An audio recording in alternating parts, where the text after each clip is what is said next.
Sa gaya kong manggagaling ng Bulacan mula Malolo City Capital ay madadaanan ko ang ilang barangay at bayan gaya ng Kalumpit, Apalid, Santo Domingo at Santo Tomas bago ko marating ang San Fernando, Pampanga.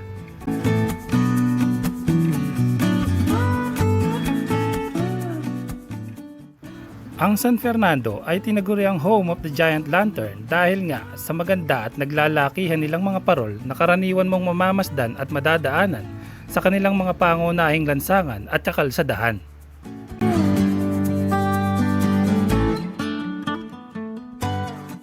Dito ay makakabili mula sa pinakamaliit hanggang sa pinakamalalaking disenyo ng kanilang Christmas decoration at parol na talagang namang mabenta lalo na ngayong panahon ng Kapaskuhan.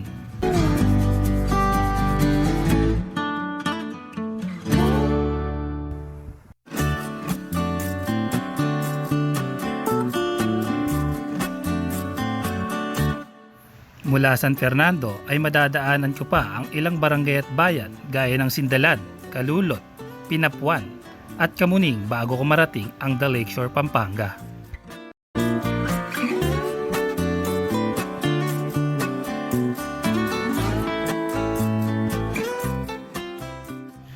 Ilang kilometro nga lang mula sa Sindalan Elementary School ay narating ko din sa wakas ang Lakeshore, Pampanga.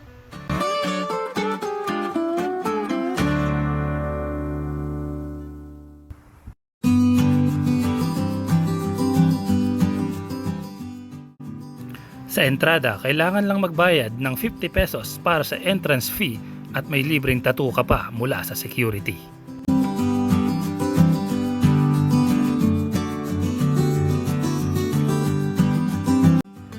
Ang Lakeshore ay bahagi ng 300 ektaryang komunidad kung saan matatagpuan ang 12 ektaryang man-made lake na yan na isa sa mga pangunahing atraksyon na dinarayo dito sa Mexico.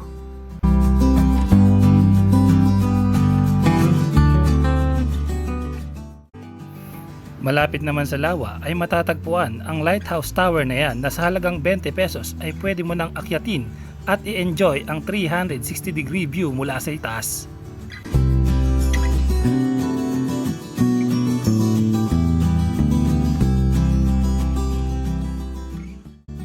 Mula sa itaas ay matatanaw mo hindi lamang ang Mount Arayat kundi pati na rin ang malawak at magandang nasasakupan ng buong komunidad.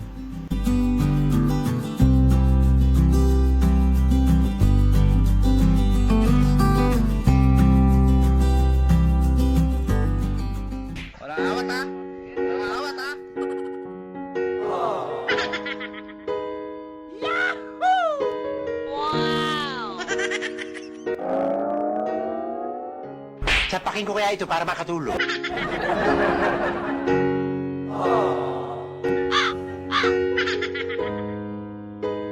Oh no! Wow! Mabuhay pa kaya itong batang to?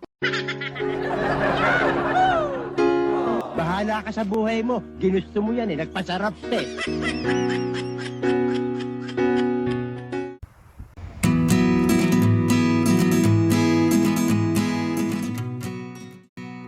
Bukod sa sariwang hangin at magandang tanawin, ang Lakeshore ay nag-o-offer din ng iba't ibang activities gaya ng jogging, biking, boat rentals, picnic, fishing at marami pang iba.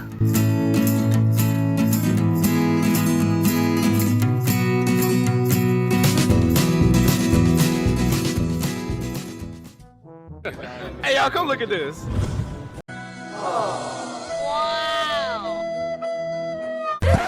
Sinasaniba ka na naman at masamang espiritu eh. Yung mga ugat mo, galit na galit na. Ang galing mo, ang galing. Ang galing.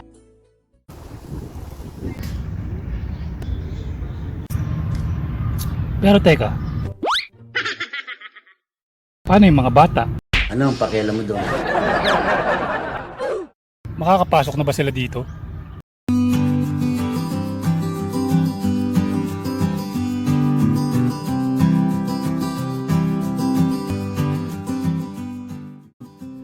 Ayon niya sa security, tanging 15 to 65 years old lang ang pinapayagan nilang makapasok dito bilang pagsunod na rin ng Lakeshore sa COVID restriction ng LGU dito sa Mexico, Pampanga.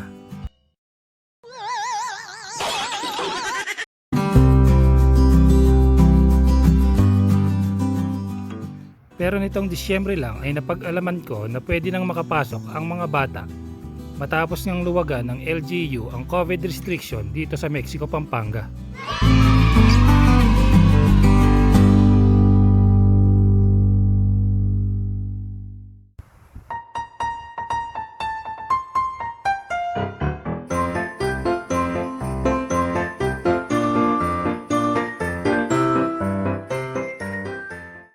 Ang activity naman sa hapon ay magsisimula mula alas 5 hanggang alas 10 ng gabi na pangungunahan ng pagsindi ng kanilang mga Christmas light na magbibigay liwanag sa mahigit 3 ektaryang Christmas park.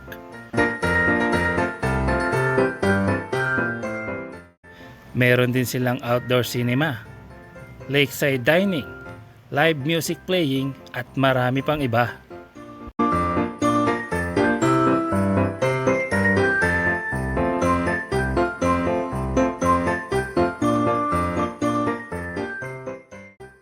Meron din silang mga food stall kung saan makakabili ng iba't ibang uri ng pagkain at inumin gaya ng bibingka at puto bongbong, milk tea, fresh bread, lugaw essential at marami pang iba.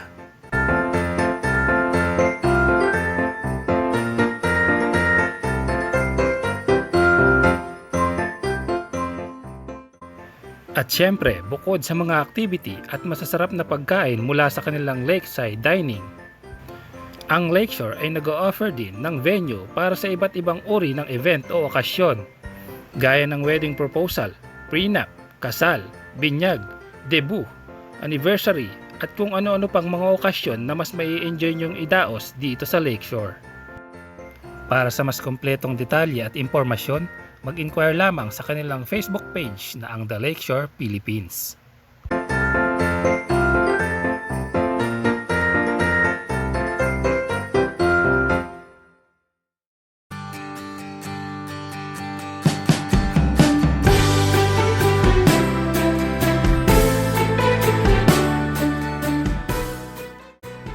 So tapos na ang usapan.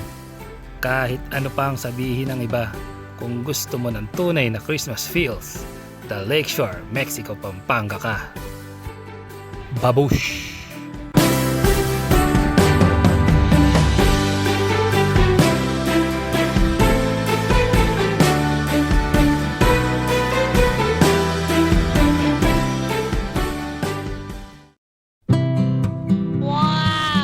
Pareho kay ungas.